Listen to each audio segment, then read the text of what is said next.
Hi guys! KR's here for today's video. Magluluto naman tayo ng sipo egg. At for the ingredients, meron tayong onion, meron tayong garlic, syempre yung ating luncheon meat, kasama ng ating quail egg at ang ating mixed vegetable. Pasensya na, hindi ko na nakuhanan.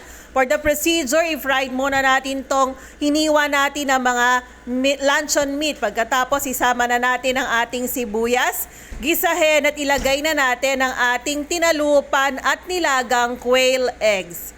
Ayan, halu-haluin natin hanggang sa siya ay magisa. After nyan, guys, kailangan na nating ilagay ang ating mix carrot at ang ating green peas at ang ating corn. Bale, nabili ko na yan guys ng hiwa na yung nakapack na siya. After nyan, haluin natin at hayaan natin siyang maluto.